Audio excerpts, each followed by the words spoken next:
Hey, what is up guys? This is Nishi from MST.TV here, back with another Market Watch episode. So apparently I just have really bad luck with posting my videos when the ban list comes out. I think that twice I've posted my prediction video on the day that the ban list actually dropped, and yeah, I guess it's just unfortunate, but the ban list is here, and while I don't think it's a perfect ban list by any means, there are a couple of things that I do like about it, particularly the banning of Red Reboot, since I've been playing Labyrinth for the last little while.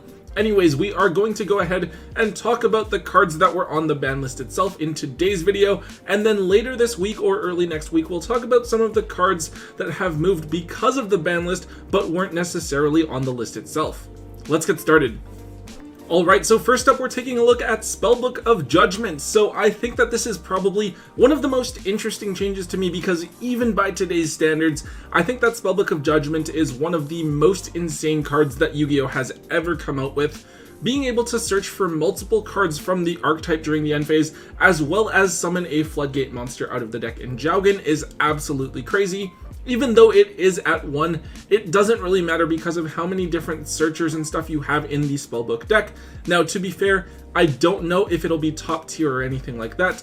Obviously, the other Spellbook cards themselves are probably pretty power crept by now, and I don't know if you can expect to just sit on Jowgen and win games anymore in the year 2022.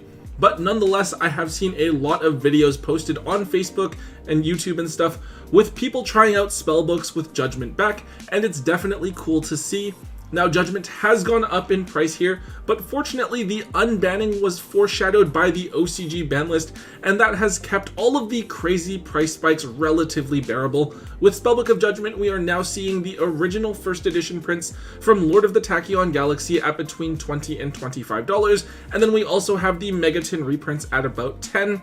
Not too crazy because the card is just at 1, and there's definitely going to be some concerns about how viable the deck really is, and on top of that, it will probably get a reprint within the next couple of sets, given how long it has been since the card came out.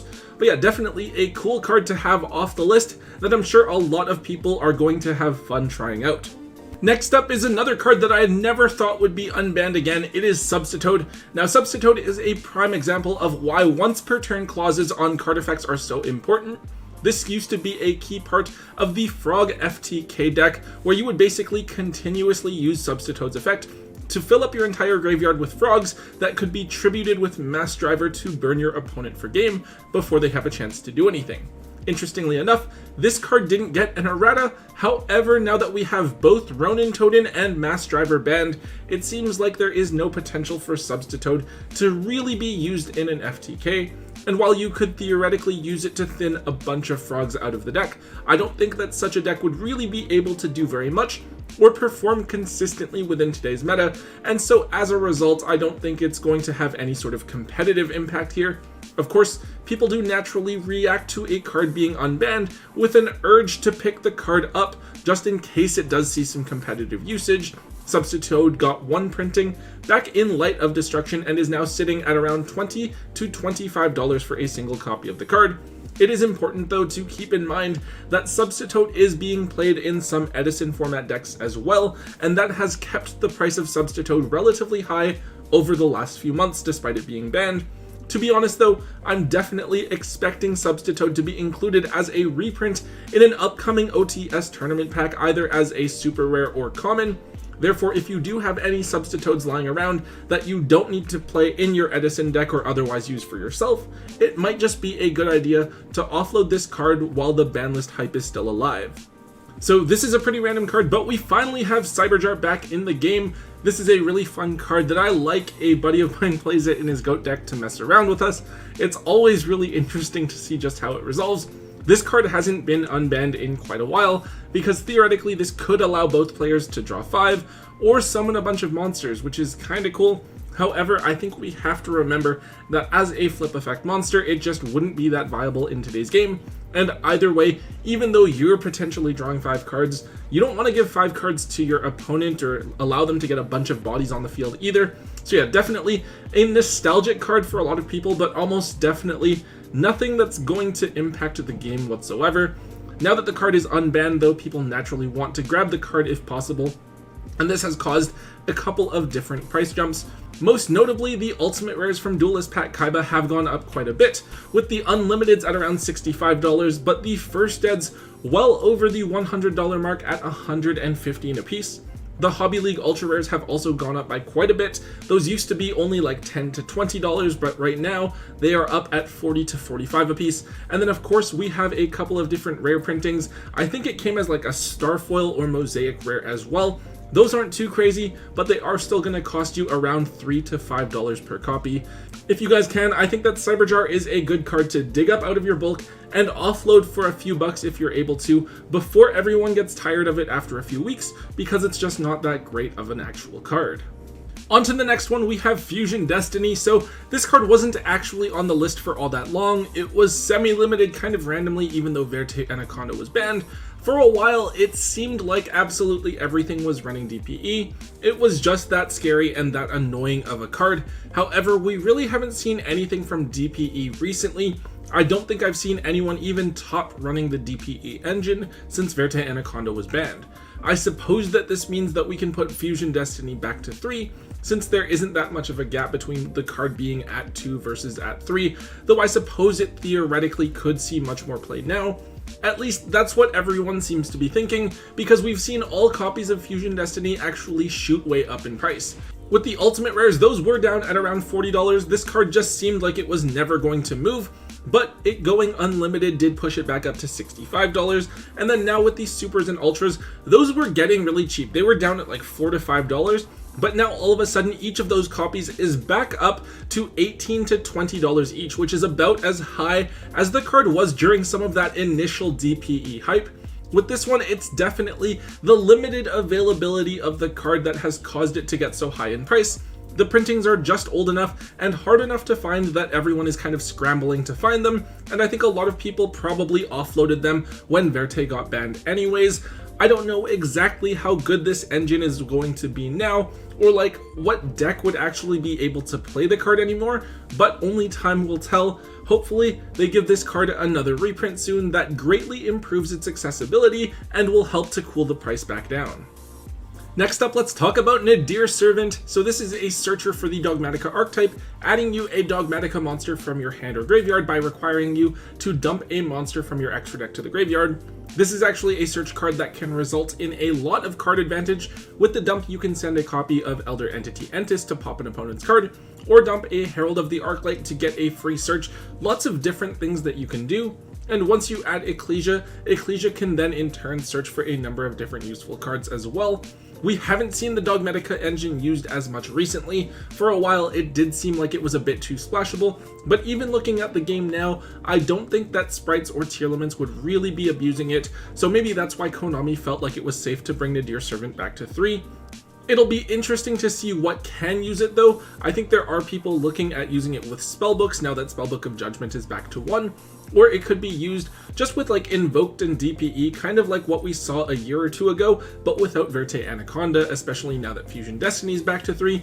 This unlimiting of the card did cause both versions of Nadir Servant to shoot up in price as well. These secret rares from Rise of the Duelist have basically doubled in price, going from around $20 to $25 to now being $40 each. And then with the ultras, those have also gone up significantly, from $4 or $5 now being up to $9 a piece. Definitely an engine that you guys should be keeping an eye on, since it is something that a lot of decks can splash in. Also, do remember to keep an eye on the other Dogmatica cards, things like Ecclesia, Punishment, and Maximus, in case the engine starts to see some competitive play, and those other cards start to trend up in price as a result.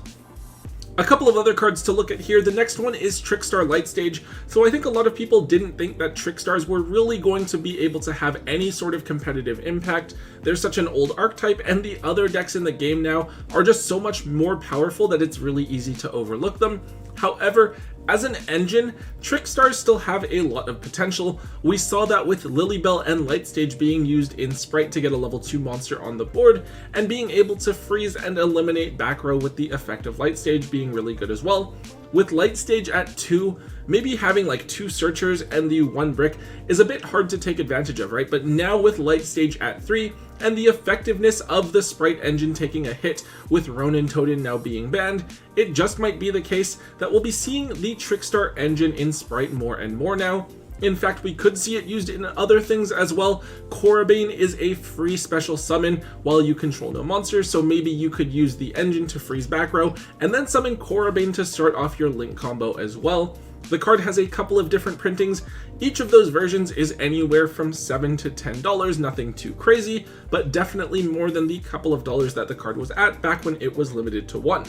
I think that we might see a bunch of the Trickstar stuff reprinted in an upcoming reprint set, given that the whole archetype is a few years old now.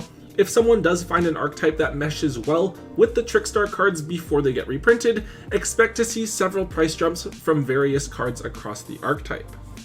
And finally, we are ending off with a smaller one here. It is Blackwing Steam the Cloak.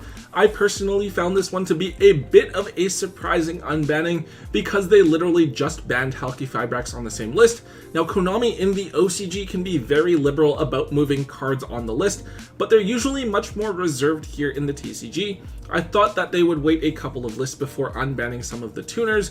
However, I think that in this case, they wanted to unban Steam the Cloak because of the Blackwing support that is coming out in Darkwing Blast, so they did push it forward a little bit. Steam the Cloak was obviously banned because of Hulk, but without Hulk, I don't know how abusable it is even in the Blackwing strategy, but it definitely won't be splashed into random decks the way that it was when Hulk was a thing. Anyways, for now, the card is still reasonably affordable. We have these super rares, which are $4 to $5 each.